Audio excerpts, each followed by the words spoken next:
Bonjour à toute l'équipe. Alors, en tant que responsable de la sécurité, vous savez que mon rôle, et en fait notre objectif à tous, c'est vraiment de s'assurer que tout le monde rentre chez soi en un seul morceau à la fin de la journée. C'est pour ça qu'on se retrouve pour ce petit module d'analyse. On va décortiquer ensemble un rapport de presque accident qui a eu lieu très récemment dans nos locaux.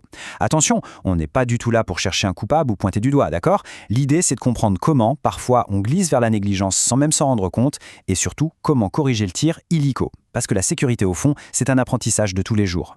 Au programme d'aujourd'hui, on va faire simple et efficace. On va se remettre en tête le contexte du labo, analyser ce fameux presque accident, voir les risques liés au matériel, identifier les causes profondes et on finira sur notre procédure de signalement et nos règles d'or. Allez, c'est parti. Bon, plongeons directement dans le vif du sujet avec la section 1, l'environnement exact où tout ça s'est passé. On connaît tous très bien la maison, on est chez Jeanne Bio Innovi, ici à Clermont-Ferrand. Et vous le savez aussi bien que moi, notre magasin et notre service logistique, c'est du non-stop. C'est littéralement le cœur battant du laboratoire.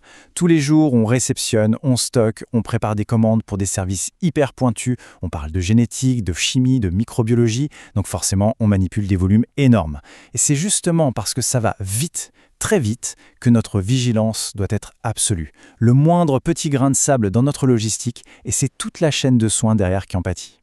Ce qui nous amène directement à la section 2, ce fameux presque accident observé par Nathan, notre stagiaire en logistique.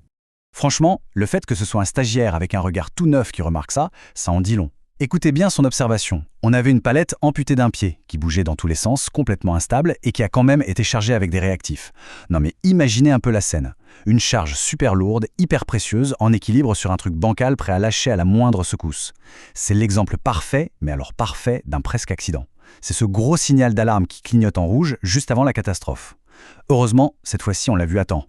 Du coup, pour la section 3, posons-nous la question. C'est quoi les risques réels si on décide, consciemment ou non, d'ignorer qu'un équipement est cassé?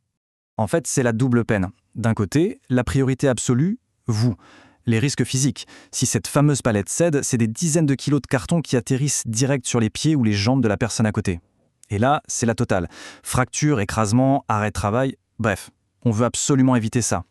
Et puis de l'autre côté, il y a le risque matériel. On ne transporte pas des boîtes de conserve, on transporte des réactifs de labo ultra sensibles et hors de prix. Si on casse ça, c'est une perte financière énorme, oui, mais c'est surtout des retards potentiels sur des diagnostics médicaux urgents pour les patients, et ça c'est juste impensable. On en arrive à la section 4. Pourquoi on en est arrivé là? Qu'est-ce qui pousse à utiliser du matériel dans un tel état? Le retour de Nathan met le doigt sur des facteurs humains qu'on connaît tous trop bien. Déjà, le manque d'attention. On est pressé de boucler une commande, on attrape la première palette qui traîne sans même regarder. Ensuite, le pire ennemi de la sécurité, l'habitude. Ce fameux « oh ça va, on a toujours fait comme ça tiendra bien un voyage de plus ». Et enfin, la course contre la montre. Sous pression, on saute l'étape de vérification pour gratter quelques secondes. C'est ce que les experts appellent la normalisation de la déviance. En gros, on prend une mauvaise habitude, il n'y a pas d'accident tout de suite, alors ça devient la norme. Et c'est exactement ce cycle infernal qu'on doit casser. Ce qui fait une transition parfaite vers la section 5, le cœur de notre module d'aujourd'hui, la procédure face à un équipement abîmé. Alors, voilà la règle et elle tient en 3 étapes super simples. C'est non négociable, d'accord? Étape 1, on jette un coup d'œil systématique à l'outil de travail avant de le charger, que ce soit une palette, un chariot, peu importe. Étape 2, au moindre doute, s'il manque une pièce, si ça tangue, si c'est fendu, on ne l'utilise pas. Point barre. L'urgence d'une commande ne justifiera jamais qu'on se mette en danger. Et enfin, étape 3, et c'est là que ça pêche souvent, on ne laisse pas le piège pour le collègue d'après. On écarte le matériel défectueux et on prévient immédiatement un responsable. C'est le seul moyen de neutraliser le danger pour de bon. On arrive à notre dernière section, la numéro 6, pour bien ancrer ces règles dans notre quotidien. En résumé, tout ça, c'est ce qu'on appelle l'action préventive. C'est pas juste du blabla administratif, c'est du concret. Prendre 10 secondes pour vérifier une palette et le signaler avec des mots simples si ça ne va pas, c'est s'assurer que notre environnement de travail reste sain.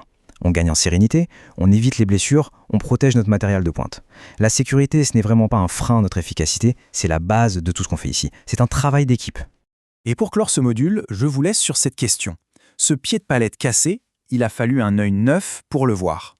Mais nous, avec la tête dans le guidon tous les jours, à quels autres petits dangers sommes-nous devenus complètement aveugles?